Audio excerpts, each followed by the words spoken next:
I found my sister's second family when I delivered lunch to her office. She had a husband, 2 kids, and a name I'd never heard. She didn't know I'd been recording every family dinner for months. I knocked on the office door. The nameplate said, Jessica Chen, Director. My sister's name is Amanda Brooks. A woman opened it. Her face, my sister's face. Can I help you? She asked. I'm looking for Amanda Brooks, I said. She blinked. Wrong office. I'm Jessica Chen. Behind her, desk photos, a man. 2 kids, a perfect family. My mistake, I said. I walked to the lobby, pulled out my phone, searched her name. Jessica Chen, married 8 years, 2 children. I scrolled through Facebook, wedding photos from 2016, the same year Amanda married Tom. I drove to our parents' house. Dad, what's Amanda's office address? He gave me the same building, different floor. I went back up. Amanda was there, different floor, same face. Hey, need something? She asked. Just wanted to see where you work, I said. That night, family dinner, 40 people, aunts, uncles, cousins. I played the recordings on the TV, every lie, every time she mentioned Tom, the kids. Then I played Jessica Chen's Facebook videos, her other husband, her other children. Amanda stood up, face white. Mom started crying. Dad just stared. You've been lying for 8 years, I said. Amanda ran. Her husband Tom filed for divorce Monday. Jessica's husband found out Tuesday. My project partner took my entire thesis draft and pitched it as his own to the department head. The head loved it, called it genius, scheduled him to present at the faculty conference in 2 weeks. He had no idea I'd kept every version time-stamped in the cloud. I smiled and said congratulations. The morning of the conference, I sat in the 3rd row. He walked to the podium in a new suit, looking like he'd already won. He opened with my introduction, word for word. Slide 2, my data. Slide 3, my methodology. Then he hit slide 4, the analysis section. I watched his face change. The graph made no sense. The numbers were inverted. Every conclusion contradicted the data. He stuttered, tried to explain, kept clicking forward. It got worse. Slide 6 had a citation to a paper that didn't exist. Slide 8 referenced an experiment he couldn't describe. The department head stopped him at slide 9, asked him to explain the variable he'd mislabeled. He couldn't. She asked when he'd run the tests. He said 3 weeks ago. I raised my hand, pulled up my laptop, showed her my cloud folder. 47 drafts, all time-stamped, oldest one from 11 months back. The version he stole was dated 6 days before his pitch. She asked him to step outside. He was suspended that afternoon. Turns out plagiarism doesn't need a courtroom when you date your work. My paralegal forgot her grandmother's name. Then she couldn't remember which law school she attended. Small cracks that made me realize the woman I'd trusted with every client file for 8 months was a complete stranger. I found her real name 3 days before she planned to destroy me. I'm Sarah Chen, senior partner at Chen & Associates. I hired Emma last January. Perfect resume, Columbia Law dropout, references checked out. She knew case law better than associates I'd paid 6 figures. But 2 weeks ago, she brought coffee and called me Sarah. She'd always called me Ms. Chen. Then she mentioned her grandmother Rosa's funeral. Her application said her grandmother was named Patricia. I pulled her file that night. The Columbia registrar had never heard of Emma Voss. Her references were disconnected numbers. I hired a private investigator. Turned out Emma was actually Nicole Webb, paralegal fired from Morrison & Klein for leaking client strategies to opposing counsel. She'd been hired by my biggest competitor. The thumb drive I found in her desk had 42 confidential case files ready to transfer. I called the police before confronting her. When she arrived Monday morning, 2 detectives were waiting in my office. She saw them and ran. They caught her at the elevator with her laptop bag. She's facing corporate espionage charges now. I changed every password and every lock. Trust isn't something I give easily anymore. I found my uncle's second driver's license in his glove box while looking for jumper cables. Different name, different address, same face. My dad said I must have seen it wrong. Then I showed him the photo. 3 months ago, my car died in my uncle's driveway. He tossed me his keys and told me to grab the cables from his trunk. I popped the glove box by mistake. Insurance cards spilled out. I gathered them up and one had a name I didn't recognize. Thomas Brennan. The address was 2 towns over. The photo was my uncle. I took a picture of it with my phone and put everything back. That night I drove to the address. Small house, neat lawn, lights on inside. A woman answered when I knocked. She smiled and called into the house.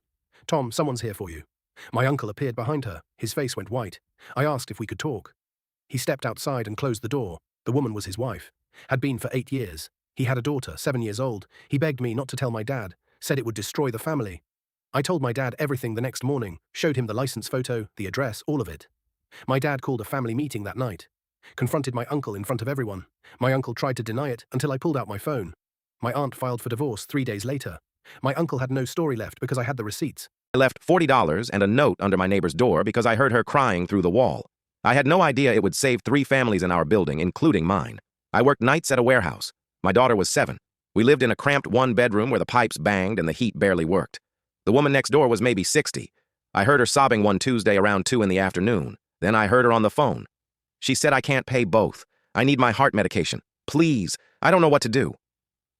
I went to the ATM that night, pulled $40, wrote on a scrap of paper, "For your medication. You are not alone." Slid it under her door at 4 in the morning before my shift. 3 days later, I came home to find groceries outside my door. 2 bags, milk, eggs, bread, chicken. A note said, "Thank you for teaching me what a neighbor is." I cried in my hallway for 10 minutes. My daughter asked why we had so much food. I said someone was kind. A week after that, the family below us, a couple with a baby, knocked on my door. The husband said our upstairs neighbor told us you might need this. He handed me an envelope. $200. He said she told us someone helped her when she had nothing. Now we want to help you. We just got his bonus check. I tried to say no. His wife said, "Please, let us be part of something good." I used it to fix our heating unit. That winter, we had warmth for the first time in 2 years. My daughter stopped getting sick every month. I started putting $5 a week in an envelope. 4 months later, the young guy across the hall got evicted. I gave him the envelope. It was $80. I said, "Find a room. Start again." He looked at me like I was insane. He said, "Why would you do this?" I said, "Because someone did it for me." He texted me 5 months later. He had a job, a new place. He sent me $50. I gave it to the single mom on the first floor. She gave it to someone else. I still see that older woman in the hallway. She still thanks me. I tell her she started it. She smiles and says, "No, you did." $40 bought more than medicine. It bought proof that we are not invisible to each other. My upstairs neighbor kept flooding my bathroom on purpose. The landlord did nothing. Then I remembered I'm an acoustic engineer, and his lease said quiet hours start at 10 p.m. He had no idea what was about to hit him. It started 3 months ago, water dripping through my bathroom ceiling every single week. Always on Sunday mornings. I went upstairs the first time. My neighbor Derek opened the door holding a beer at 9 a.m. "Yeah, my sink overflows sometimes," he said. "Maybe get a bucket." I called the landlord. "I'll talk to him," she said. The next Sunday it happened again. Worse, water pouring through the light fixture. I knocked on Derek's door. He opened it laughing. "Oops," he said, and closed the door in my face. I went back downstairs and stared at my ceiling. Then I looked at my equipment. I'm an acoustic engineer. I design sound systems and test noise levels for litigation. I pulled Derek's lease from the building portal. Quiet hours 10 p.m. to 8 a.m. Violation allows termination after 3 written complaints. I spent 4 days building a custom speaker array. 8 drivers mounted to my ceiling pointed straight up. Then I loaded a frequency sweep. 20 Hz to 80 Hz. The exact range that travels through floor joists and turns apartments into earthquake simulators. You can't hear it clearly, but you feel it everywhere. Monday night, 10:01 p.m., I turned it on. By Tuesday morning, there were 3 noise complaints filed against Derek's unit. Apparently his whole apartment was vibrating. His dishes rattled. His bed shook. The landlord came by Wednesday. I showed her my sound meter. "I'm measuring 32 decibels in here, well below any violation threshold." She went upstairs. I heard Derek screaming that someone was doing something to him. "We've received 4 complaints about noise from your unit," she told him. That Sunday, my bathroom stayed dry. The Sunday after that, Derek was gone. New tenant moved in 2 weeks later. Quiet guy. Takes care of his plumbing. Sometimes the best revenge is just being better at math than the other person. The CEO laughed when I said I'd worked cattle for 22 years. He said farming wasn't real experience and asked if I even owned a suit. I smiled and told him I'd worn this one to his company's board meeting last month. His face went white. The interview was for their operations manager position, 15 factories. The CEO leaned back and smirked. "So you've been shoveling manure for 2 decades, and you think that qualifies you to run industrial logistics?" I nodded. 22 years. Also bought 8,400 acres during that time. He waved his hand. "This isn't a farm, Mr. Hayes. This is serious business. Do you even understand supply chain management?" "I do," I said. "I also understand commercial leases." He blinked. "What?" I opened my folder. "Your largest factory sits on 340 acres in Dalton County. The lease comes up for renewal in 90 days. His smirk faded. "I'm the landlord," I said. "Bought it 6 years ago. Your company pays me $47,000 a month." Dead silence. "I'm not here because I need this job," I continued. "I'm here because your board asked me to fix your disaster before I decide whether to renew." He stared at the folder, at his own factory's address on my letterhead. "The suit," I said, standing up, "I wore to collect rent. My aunt tried to announce her pregnancy during my brother's wedding toast." The mic went dead. She had no idea I was the one who cut it. Mum texted me at 6 a.m. "Your Aunt Linda wants to make a speech at the reception." I was best man. "That's my job, Mum. She said it's important family news. She can share it at dinner after." No, during the toasts. She was specific. I felt it in my gut. Linda had spent 3 months complaining that my brother Tom was getting married before her daughter did. She called it disrespectful to family hierarchy. The wedding was outdoors, June heat, 200 guests. I did my best man speech first, talked about Tom and his wife Sarah, how they met in college, 7 years together.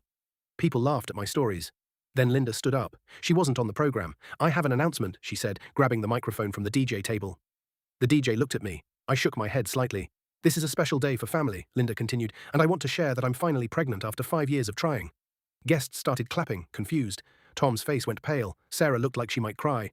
Their moment erased. But here's what Linda didn't know. The DJ was my college roommate. I'd told him that morning, if anyone other than the schedule tries to take the mic, cut the sound. He hit the switch. Linda kept talking, but nothing came out. She tapped the mic, looked around, her face went red. Tom stood up, took the working handheld mic from the DJ booth. "That's wonderful news, Aunt Linda," he said calmly. "We'll celebrate that at the family dinner next month, like we planned. Today is about Sarah and me." The crowd cheered. Linda sat down, shaking. After the reception, she cornered me. "Did you do that?" I smiled. The equipment has technical issues sometimes. She knew, Mom knew, but they had no proof, and Tom's day stayed his. My co-worker vanished from the break room, and everyone blamed me because I was the last person to see her. Police searched for 3 weeks. I found her because of a sandwich wrapper. Sarah worked the register next to mine for 2 years. Quiet, reliable, always brought lunch in a yellow lunchbox. December 18th, she clocked in at 9 a.m. I saw her go to the break room at 10:30 for her snack. She never came back out. Her coat was still in her locker. Her purse was under the counter. Her car was in the parking lot. Management called the police at noon. They questioned everyone. I told them I saw her walk into the break room carrying her lunchbox. She smiled at me. That was it. They searched the entire store, checked the security footage. She walked in, cameras show the door, never show her leaving. They brought dogs, searched the plaza, checked her apartment. Nothing. For 3 weeks the story was on the news. Her family put up flyers, corporate sent grief counselors, and everyone at work whispered that I must have done something because I was the last one who saw her. Month later, I'm restocking the supply closet next to the break room. I drop a box of receipt paper. It rolls under the bottom shelf. I get on my stomach to reach it, and I see something behind the shelf. A yellow lunchbox. I pull the shelf away from the wall. There's a gap. The building's old. Walls don't meet flush. The gap is maybe 14 inches wide. I shine my phone light down. I see her. Sarah had squeezed into that gap. Her body was wedged vertical between the walls. Medical examiner said she had a seizure. Fell backward into the gap during her episode. Got stuck. Couldn't call out. Suffocated in the wall 8 feet from where we all searched. I found her because of the lunchbox she dropped. It rolled into the same gap. Everyone searched everywhere except inside the walls. My security camera caught someone sitting in my kitchen at 3 a.m. every night for a week. I live alone. The police found footage of a man who'd been dead for 6 months. The timestamp proved I wasn't crazy. My apartment manager tried to delete everything before I showed the detective. I installed the camera because my groceries kept vanishing. Milk I'd bought Monday was empty by Wednesday. Bread disappeared slice by slice. I thought I was losing my mind until I checked the app. November 12th, 3:17 a.m. A man sat at my kitchen table eating cereal. Grey suit, bald head. He stared directly at the camera and smiled. I dropped my phone. I called the police. The officer looked at the footage and went pale. "That's Martin Graves. He died in April. Heart attack in 4B. I said that's impossible. She said I know. We pulled 6 more nights. Same man, same smile. Always 3:09 a.m. My apartment manager, Dennis, showed up at my door sweating. "You need to delete that footage, now." I asked why. He said because Martin Graves lived here for 9 years, and I never changed the locks after he died. I still have his key in my desk. The detective arrived 20 minutes later. Dennis tried to grab my laptop. Too late. She'd already seen the timestamps and his keyring. Turns out Dennis had been using Martin's key to steal from 4 apartments. He just didn't know about my camera. I moved out the next day. Dennis got 2 years. The camera caught everything. People ask why I quit without notice. My manager called me lazy 3 times in one shift while I covered for 4 people. The freezer had been broken for 9 days because I was the only one who knew the repair company's number. I'd trained every new hire for 2 years straight, never got the promotion they promised 6 times. Then my manager hired her nephew, gave him the assistant position I'd been doing unpaid for 14 months. That Tuesday, I clocked out at 2 p.m. and never came back. No text, no call, nothing. By Thursday, my phone had 47 missed calls. The freezer flooded, ruined $8,000 in inventory. Nobody could find the vendor passwords I'd kept in my head. Her nephew quit after 1 solo shift. Saturday morning, my manager showed up at my apartment. She had actual tears in her eyes, said she'd give me the promotion and a $4 raise. I smiled and said I'd already accepted a job across town, making $7 more per hour. Sometimes people only learn your value after they've lost it. My boss said, "If you're 1 minute late, you're docked an hour's pay." Then he showed up 47 minutes late to his own compliance meeting. I followed his rule exactly. He lost $200 in 2 weeks. My manager rolled out the new attendance policy on a Monday morning. He stood at the front of the conference room, arms crossed, wearing that smirk he always had when he thought he'd won something. "Effective immediately," he said. "If you clock in 1 minute late, you lose an hour of pay. No exceptions. I don't care if it's traffic, weather, or your kid's school. This is a professional environment." Someone asked if it applied to him too. He laughed. "I'm salaried. But sure, if it makes you feel better." That same week, I was 3 minutes late because of a fender bender on the highway. He docked me an hour. $52 gone. The next Monday, he strolled in at 9:47 for a compliance meeting that started at 9. Wow. I was already there. I'd been there since 8:30. I watched him walk past my desk, coffee in hand, still smirking. After the meeting, I went to HR. I had the policy printed out. I had the meeting invite showing the start time. I had the sign-in log showing his clock in. He was 47 minutes late, I said. According to his own rule, he loses 47 hours of pay. HR said it didn't apply to managers. I pulled out my phone. I'd recorded him in that meeting. No exceptions, his voice said through the speaker. I don't care who you are. They escalated it. Corporate got involved. Turns out, when you put a policy in writing and enforce it on hourly staff, you can't just ignore it for yourself. They docked him. Every minute, 2 weeks of late arrivals, meetings he wandered into, lunches he stretched. By the end of the month, he'd lost $4,200. He tried to argue. They played the recording. He stopped talking. The policy was gone by Friday. My manager avoided eye contact for weeks. I clocked in at 8:59 every single day. He had no rule left to hide behind. My uncle sent me a photo of our family barn from 1987, with my dad standing by the tractor, except my dad died in 1985, and the man in that photo was about to lose everything. I was sorting through Uncle Dale's estate when I found the envelope marked, "Do Not Open." Inside was a Polaroid dated July 1987. Our red barn, our John Deere, and my dad clear as day in his denim jacket, leaning against the wheel well. My dad died in March 1985. I was 7 years old at his funeral. I stared at that photo for 2 hours. Then I looked closer at the tractor. The serial number was visible on the engine block. I called the county assessor. That tractor was reported stolen in 1986 from the Hendricks farm, 40 miles south. Insurance paid out $28,000. I pulled the property records. Uncle Dale bought our farm in August 1987, cash sale, $32,000. Exactly 1 month after that photo, I called my cousin Rachel. Does your dad have any more photos from that summer? She went silent. Then she said, Mom made him burn a whole box of pictures before he went into hospice. I took the Polaroid to Sheriff Brennan. He studied it for a long time. Then he opened a file cabinet that looked 30 years old. The Hendricks case never closed. They suspected family. It was never family. 3 weeks later, they reopened the estate. Fraud, theft, the farm my family built on stolen money. My uncle took that secret to his grave, but the camera didn't lie. The manager at Sports Zone interviewed me like I was applying for prison, not a sales job, until I mentioned one name and watched his entire face drain white. I was 19 and desperate. I'd applied to 40 places in 2 weeks. This guy, Derek, didn't even look up from his phone for the first 3 questions. So you dropped out of college, he said. That's not really the store zone standard. I said I took a gap year to help my dad. He smirked. Daddy issues, noted. Then he leaned back and put his feet on the desk. Look, kid, we need someone who can handle pressure. You seem kind of soft. I stared at those dirty sneakers on the glass. I thought about my dad working 27 years for this company before his stroke.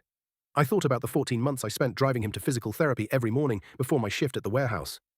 Derek was still talking. We had a guy like you last year. Lasted 3 days. Cried in the stockroom. I took out my phone and opened my contacts. I said, before you decide I'm too soft, you should know my dad is Richard Salazar. Derek's feet hit the floor. The smirk evaporated. Wait, Rick Salazar? The regional director, Rick Salazar? I stood up. Yeah, he's actually waiting in the car. Want to tell him about your hiring standards? Derek started sweating. I walked out and didn't look back. My dad taught me to never beg for respect from people who wouldn't recognize it if it interviewed them. My sister announced at my engagement party that she was pregnant and needed my wedding venue because stress could harm the baby. My fiancé smiled and said, of course, family comes first. My sister had no idea what we'd already planned. I manage a sporting goods store downtown. Been with Rachel for 6 years. We'd booked the Riverside Pavilion 18 months in advance, paid the deposit, sent save the dates to 200 guests. My sister showed up to our engagement party with her boyfriend of 4 months. Halfway through dinner, she stood up and clinked her glass. Everyone got quiet.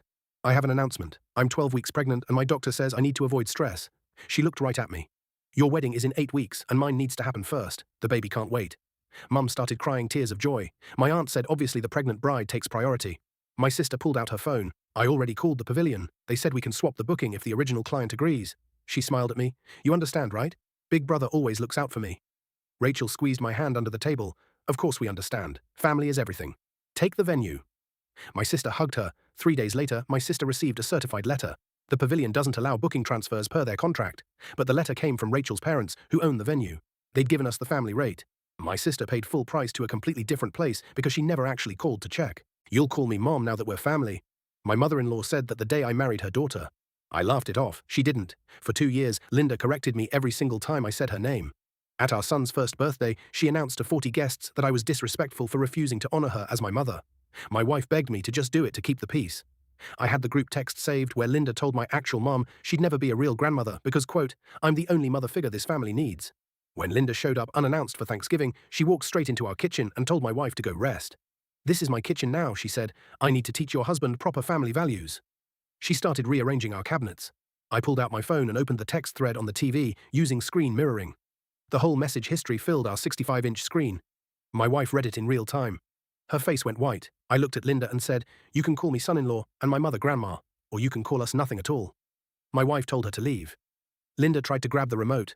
My wife blocked the door. She hasn't been back since. Turns out boundaries work better when both people can read the receipts. I got fired for refusing to work off the clock, so I handed my boss a 3-inch binder. He had no idea I documented every single violation for 8 months. My boss called me into his office on a Tuesday morning. "We need to let you go. Budget cuts." I nodded. "Okay, can I ask why me specifically?" He leaned back in his chair. "You're not a team player. You leave right at 5 every day," I said, "because that's when my shift ends." He shrugged. "Other people stay late. They care about this place." I stood up. "I'll clean out my desk." He looked relieved. I walked to my truck and grabbed the binder from under the seat. I'd started it in March when he first told me to come in on Sunday without pay. "Just a few hours," he'd said. "We're family here." I'd written down the date, the time he said it, and taken a photo of the schedule showing me clocked out. Then it kept happening. Work through lunch, no break. Stay until 7, only get paid until 5. Every time I wrote it down. Time, date, what he said, who else was there. I had text messages. I had photos of the time clock. I had a recording from June when he told the whole crew that salary means you work until the job is done, even though we were all hourly. I walked back into his office and set the binder on his desk. This is every labor law violation since March. Time theft, missed breaks, retaliation. I've already sent copies to the state labor board and a lawyer. He opened it. His face went white. "You can't." I said, "I already did. They'll contact you in a few days."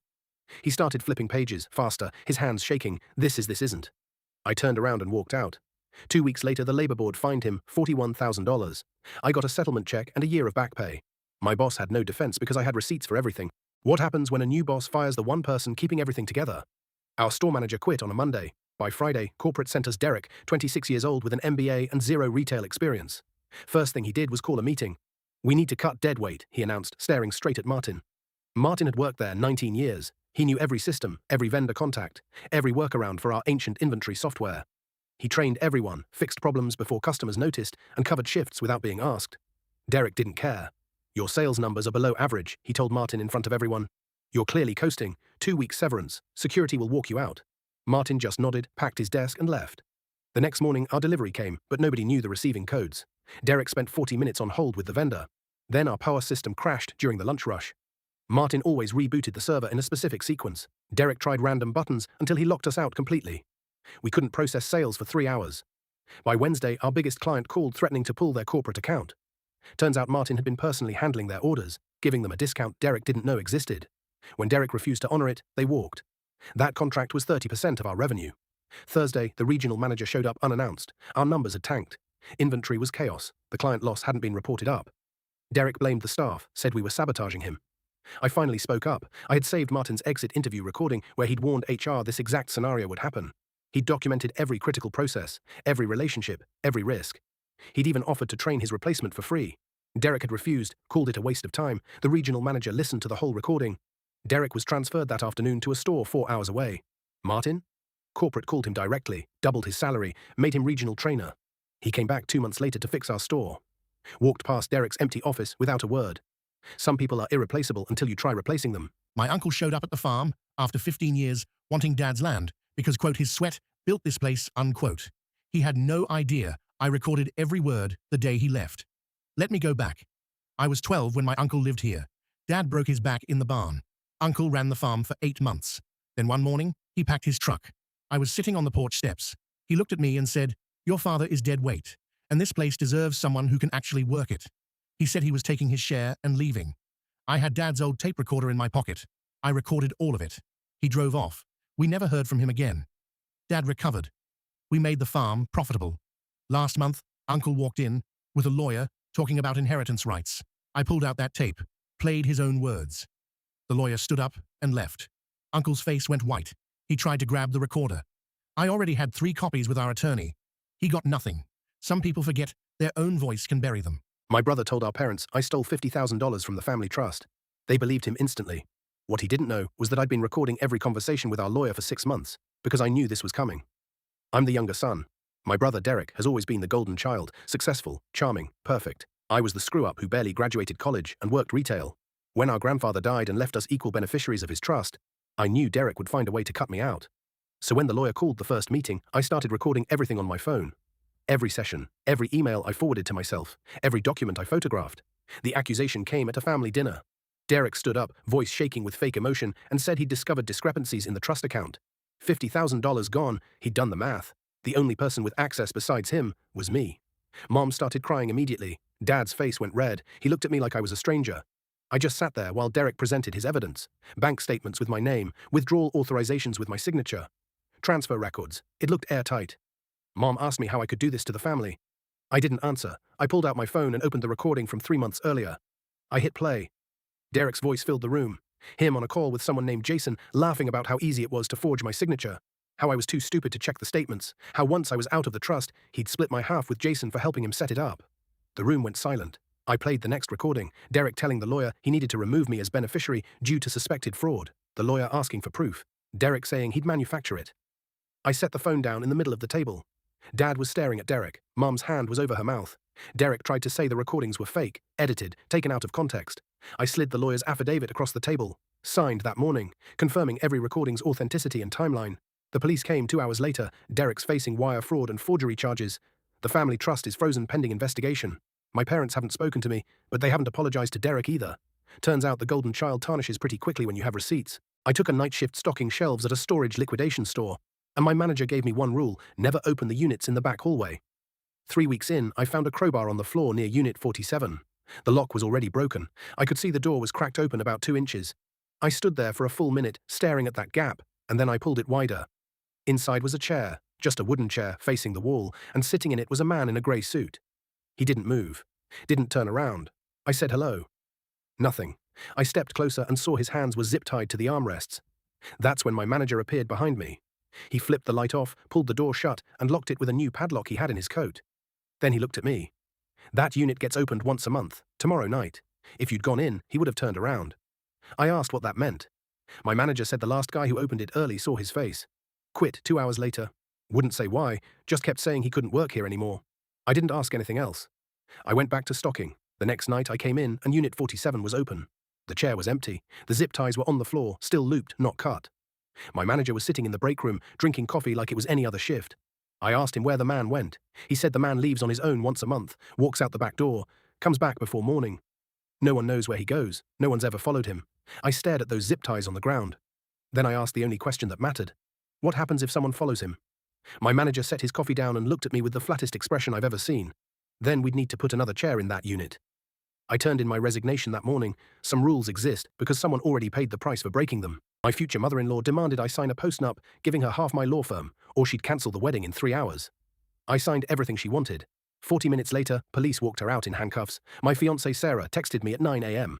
Mum's coming to your office, says it's urgent. I was reviewing contracts when Linda walked in, no appointment, closing my door behind her.